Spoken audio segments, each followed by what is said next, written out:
हे राज्य महाराष्ट्र आहे की बिहार आहे असा प्रश्न गृहमंत्र्यांना विचारतोय. 3 कानफडत मारल्या मारवाड्यांच्या तर शहरामध्ये मोर्चा निघाला आणि माझ्या मराठी भूमिपुत्रावरती आज जीव घेणे हल्ले होत आहेत. हा बिहार आहे का? पोलिसांची भीती का नाही राहिली आहे परप्रांतीयांना? महाराष्ट्रामध्ये हे चाललंय का असा प्रश्न देवेंद्र फडणवीस गृहमंत्री यांना मराठी एकीकरण समिती विचारते. हे परप्रांतीय माजलेत कशामुळे? 1 किलोमीटर अंतरावर पोलीस ठाण्याच्या अंतरापासून इथे भाईंदर स्टेशन आहे. या ठिकाणी हा हल्ला झालाय. 6 ते 7 लोकांनी हा जीव घेणं हल्ला केलाय. डोक्यामध्ये अक्षरशः हत्यारं वापरून मारहाण झालेली आहे.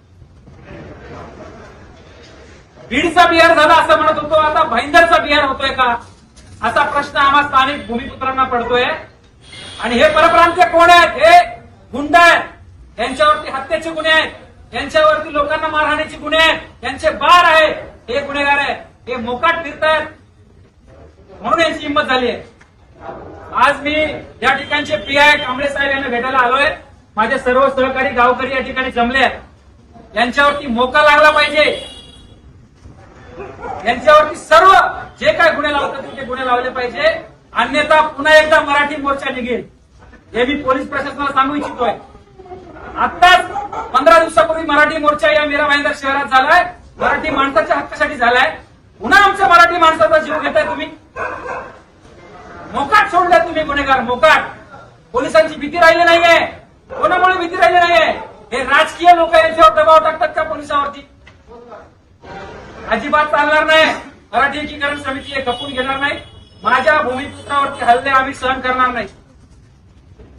भूमिपुत्रांचे जीव असे स्वस्तामध्ये नाहीये. उद्या अटक झाले नाही. हे बाहेरून येणार नाही आणि आमचे हल्ले करणार. समिती यांना कोण पोस्ट आहे? पश्चिमेला मोर्चा काढेल. तुम्ही आता गेले. आमचा महाराष्ट्र पोलीस असा नव्हता कधीच. ताबडतोब महाराष्ट्र पोलीस असा कधीच नव्हता. ही भीती नाही राहिली आहे त्या गुंडांना. मी कांबळे साहेबांना विनंती केली आहे यांच्यावरती मोका लावला पाहिजे. तातडीने यांना अटक केलं पाहिजे. दोघे जण स्वतःहून इकडे आले, बाकी फरार आहेत.